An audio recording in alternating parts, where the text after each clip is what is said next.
സഹൃദരെ നമസ്കാരം. Match 31 group സിയിൽ Brazil versus ഹെയ്ത്തിയുടെ match കഴിഞ്ഞിരിക്കുകയാണ്. ബ്രസീൽ 3-0 ജയിച്ചു. ഓക്കെ, 23-ാമത്തെയും 37-ാമത്തെയും മിനിറ്റിൽ കൂനയുടെ ഗോള് 2 അടിക്കുകയും അതുപോലെ 45+3 വിനീഷ്യസ് ജൂനിയറിൻ്റെ ഗോളും, അങ്ങനെ 3-0. ഫസ്റ്റ് ഹാഫിൽ തന്നെ കളി സീൽ ചെയ്തു 3-0. അതിൽ കൂന അടിച്ച 2 ഗോളിൻ്റെ അസിസ്റ്റ് വിനീഷ്യസ് ജൂനിയർ തന്നെയാണ്. മാൻ ഓഫ് ദ മാച്ച് എന്തായാലും വിനീഷ്യസ് ജൂനിയർ ആണല്ലോ. 2 അസിസ്റ്റ് 1 ഗോൾ.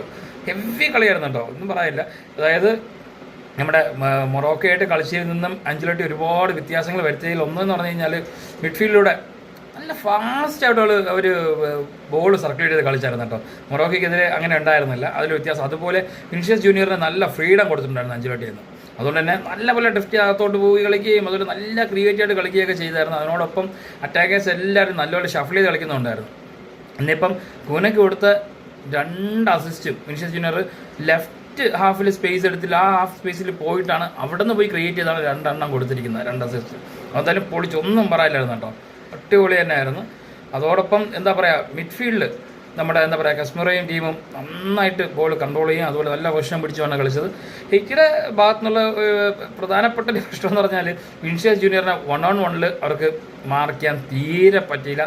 നല്ല പോലെ വിനീഷ്യസ് ജൂനിയർ പൊട്ടിച്ചിട്ട് പോയിട്ടുണ്ട്.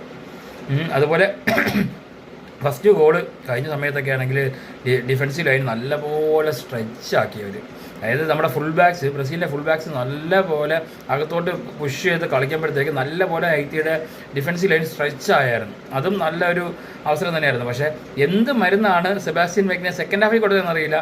ഹെയ്ത്തി ഹെവി ഡിഫൻസീവായിട്ട് കളിച്ച് എടുത്ത് പറയേണ്ട റെക്കോർഡ് അടയാനെ പറ്റിയാണ്. റിലയബിൾ ആയിട്ടുള്ള ഡിഫൻഡർ തന്നെയാണ് കേട്ടോ പുള്ളിക്കാരൻ. അതോടൊപ്പം പുള്ളിക്കാരൻ ഒരു ഹെഡർ ഗോളാക്കാൻ ശ്രമിച്ചിട്ടുണ്ടായിരുന്നു, അത് നല്ല പാടുപെട്ട് അലിസൺ അത് സേവ് ചെയ്തായിരുന്നു, അല്ലെങ്കിൽ 3-1 ആയതിനായിരുന്നു സ്കോർ. സെക്കൻഡ് ഹാഫിൽ ഗോൾ കൺസീവ് ചെയ്യാതെ കളിച്ചു എന്നുള്ളതാണ് ഹെയ്ത്തിയുടെ ഒരു പ്രധാനപ്പെട്ട ഒരു പറയത്തക്ക ഒരു പോയിന്റ്. എന്തായാലും അടുത്ത കളിയുടെ വിശേഷം ഉടനെ കാണാം. അതുവരേക്കും ബൈ.